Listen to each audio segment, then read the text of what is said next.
What's going on, guys? Welcome to another edition of GearBreakConnection.com. I'm NarikChase. I'm Zach. And we're going to sit here and come at you with the spoiler review for Mad Max Fury Road.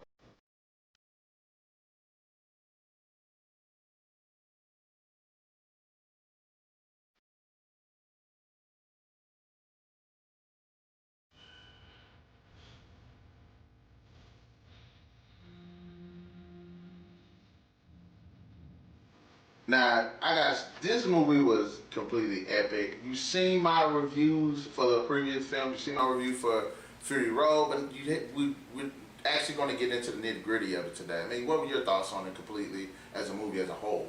As a whole, I enjoyed the movie. It wasn't anything. It really wasn't anything out of the ordinary for me. You know, when it comes to the Mad Max movies. It was a little over the top at some points, but that's not a bad thing, especially, you know, when it's about Mad Max. But when it's over the top, it's actually a little bit better. So, alright, we're going to go down the list. Characters. What did you think about the characters? I was actually kind of shocked where Mad Max actually came from in this movie, being used as he was as a blood bag. Oh, man, that was unexpected, honestly. I didn't see Mad Max coming, you know, from such a low point. You know, you're not really that used to seeing him like that in Mad Max.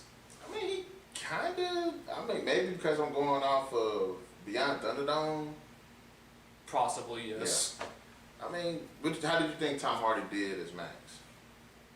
But yeah, he still did a good job as Max. I was not disappointed in his performance. He still acted like the Mad Max I figured he would. So when it came to his acting, it was good.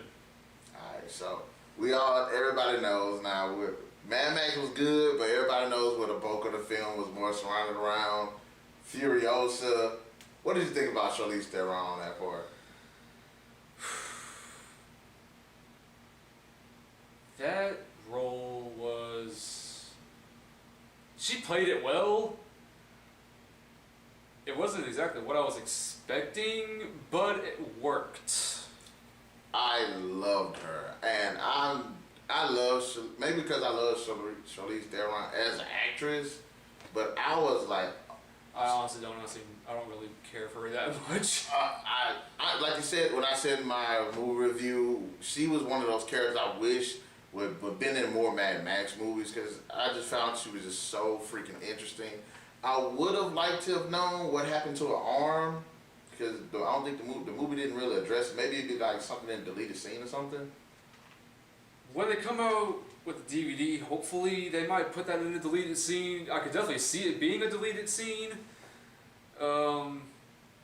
But you know, that's all up to the producers. Are they gonna not be lazy and do that, or are they gonna be lazy and not do it? Because it would be a great addition.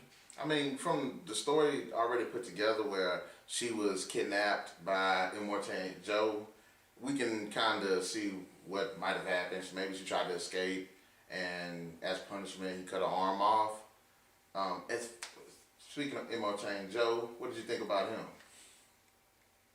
He was pretty much the ruthless, die-hard bad guy I could picture in this role. And he had a really badass look. And for you who don't know, Immortan Joe is the same guy that played Toe Cutter in the original Mad Max, Hugh Keays-Byrne.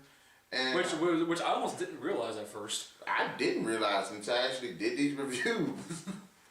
But I actually thought like the whole Immortan Joe aspect was pretty cool, actually. The whole idea of him having these women and he's using them for like having his babies. Basically procreation, but greedy procreation. I really like that storyline. And we got to talk about Nux, played by Nicholas Hoult. He was completely badass. He was one of those characters you did not... I loved his arc, because you think that he would be one thing, but as the movie progressed, he became... He became a lot different. He became much deeper, too. Deeper, different, kind of unexpected. Yeah, if anybody had a developing arc, it was really him.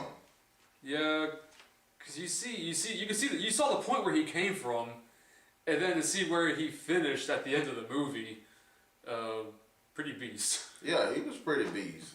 And as terms of the story, Max ends up joining this woman named Furiosa, who has stolen a war rig, as well as rescued this group, these 5 women from this dictator, and they're on the run from him. And Max is with them, and they're right now being pursued by this 3 different armies, you could just say. Yeah, it's like 3 different gangs. I guess you could call them gangs. Yeah. But they're almost like armies in the terms of numbers that they had. Yeah. Now, I'm not gonna lie, another personality that was in the film that was almost as much of a character as anybody else was the war rig, actually.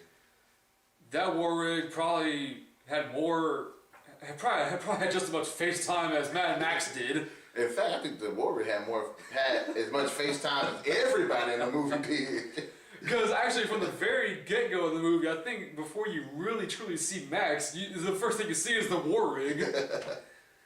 But I mean, everything was so like. Let's talk about the action.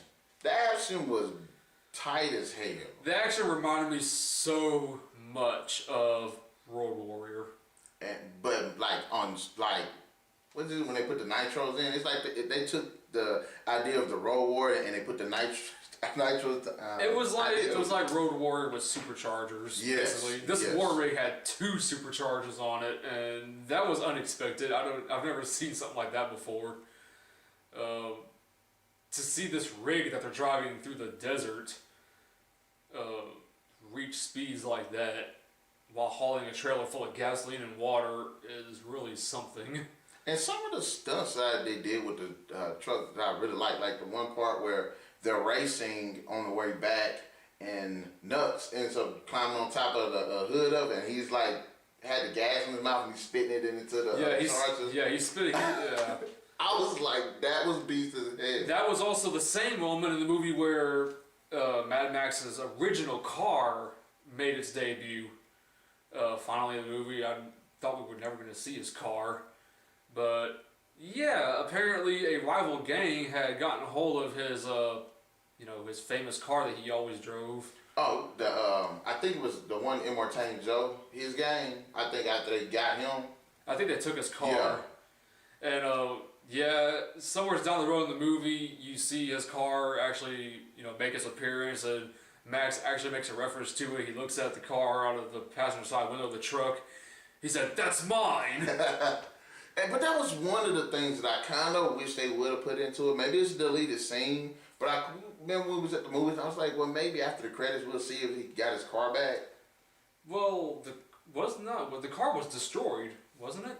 I don't think they showed it being destroyed.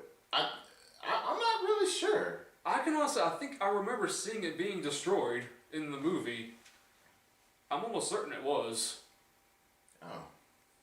Well, with so many cars and explosions, it's kind of hard to tell. Honestly. I kind of have when it comes to movies like this, I have an eye out for cars. And that's you can blame Road Warrior for that, for getting me started on the whole,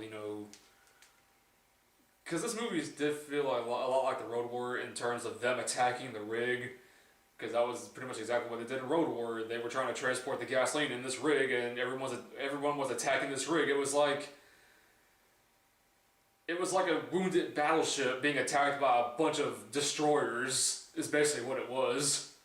And I gotta say, my favorite part out of the whole movie, because the movie was just straight epic. It was action, like non-stop. It was very fast-paced. It kept me engaged. But my favorite part is the part where Furiosa was when her and Max first I guess allied themselves together somewhat. You could tell that they didn't trust each other, and they drove into the valley, and she was trying to drop off the water, but then the guys end up betraying her because they found out the armies was coming. Yeah. And Max takes off in the truck, and then they're in the truck driving, and then these guys, these gangs with these motorcycles are just jumping, running up the little sand hills, jumping and stuff, and throwing the little fireballs on the truck and everything. So they have to contend with that. I thought that was one of the best scenes in the movie. That seems to be a new weapon that they brought into the movie as well. It was like these The poles with the little bombs There on was them? like these bombs on the end of these poles, these really long poles, and these things were used extensively throughout the entire movie.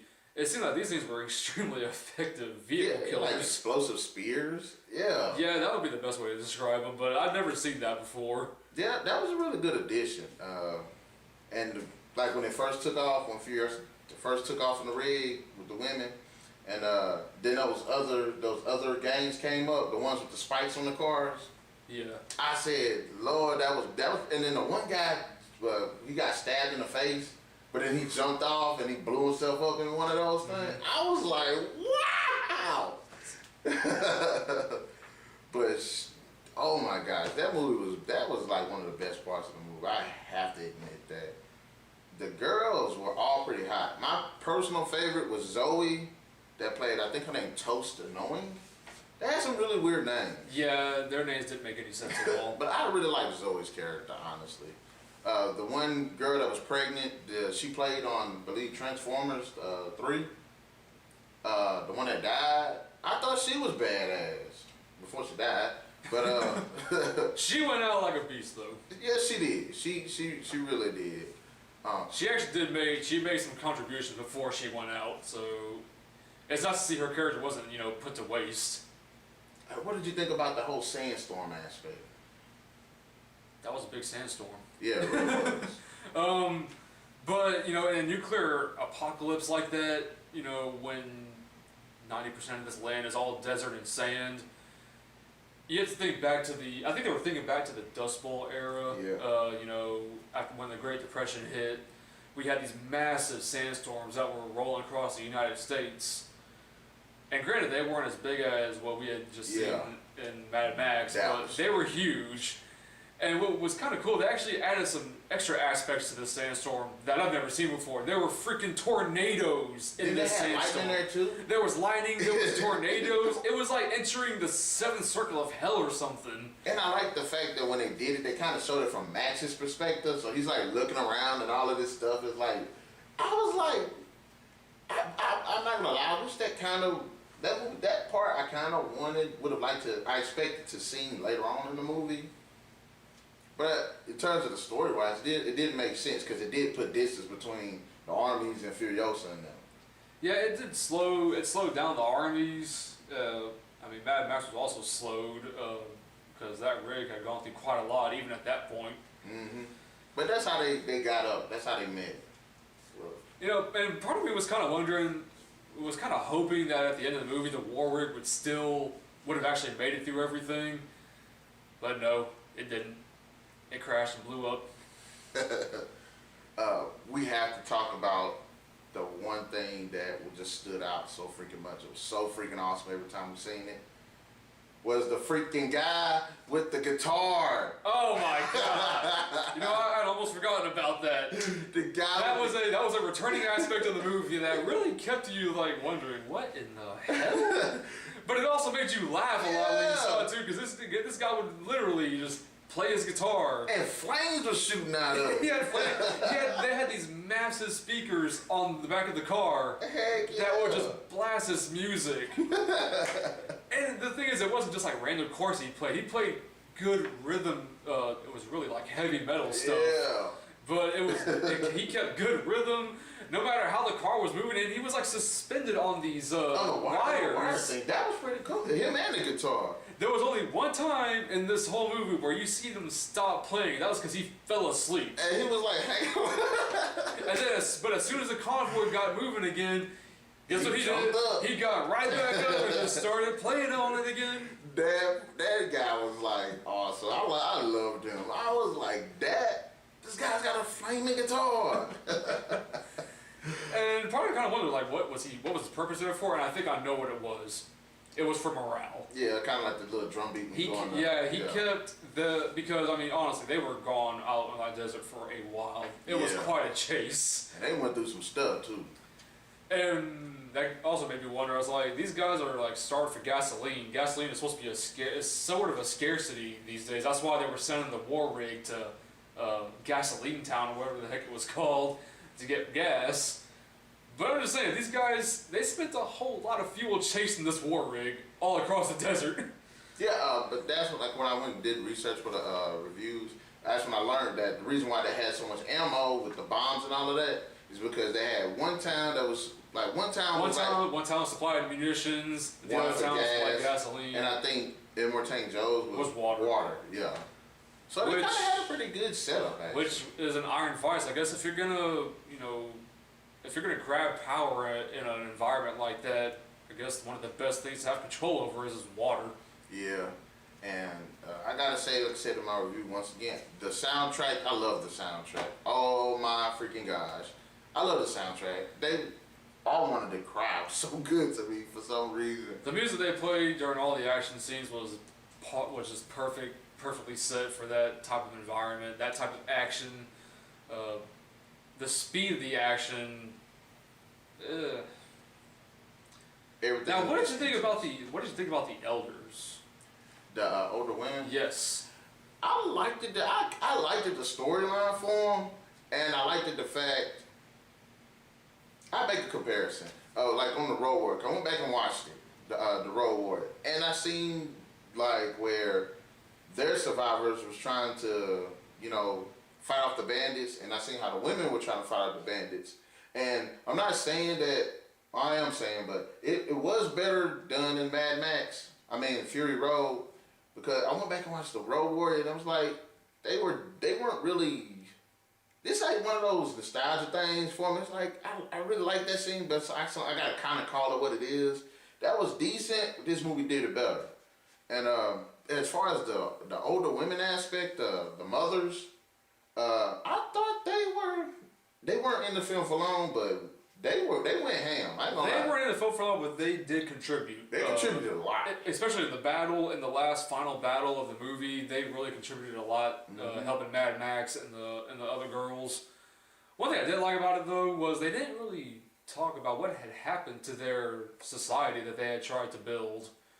They touched on it, but they said was the water was poisoned. Yeah. And we saw when Mad Max and the girls were driving through the desert in the war rig. And they drove through this swampy sand, which I believe was covered in oil. I believe it was oil. So all I can guess is that the oil had gotten into the groundwater that the elders were trying to pump up or something. And everything got poisoned. Everyone started dying. Yeah. I don't know, but I wish they would have kind of hit on that a little bit more. I mean, they gave you enough to get you like a central idea, but they didn't really touch into it too much. Also, it's kind of ironic. Out of that whole huge desert that they traveled through, they come across that one tree. That was interesting. And if it wasn't for that one tree being there, they would have never got the war rig out. that was really interesting. That was really interesting. Just to think of how ironic that was like. And I thought it was I almost couldn't buy it. It's like, really, out of this whole desert, they drove in one straight line. They never deviated from their course.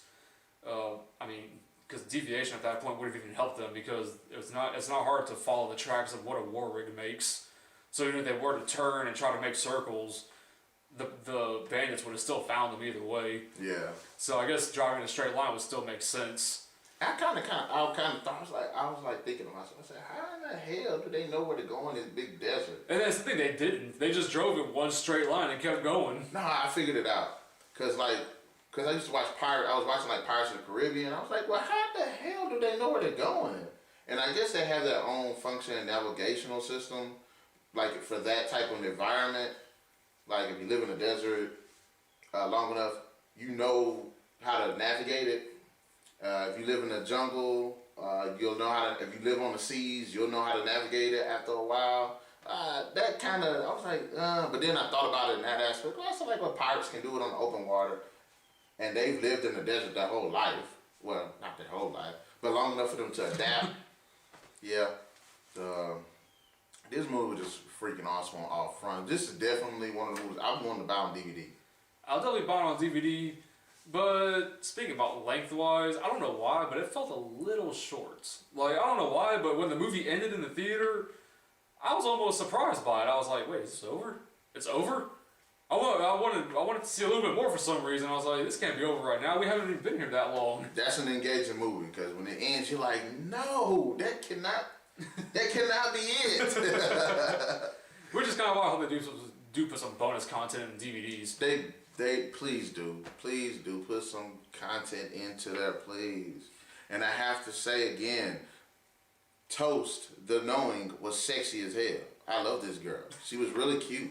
This girl is like on my mind right now. I had to go on Instagram and look her up because she was really cool in the movie. I like the character. And I'm not obsessing. Obsessing.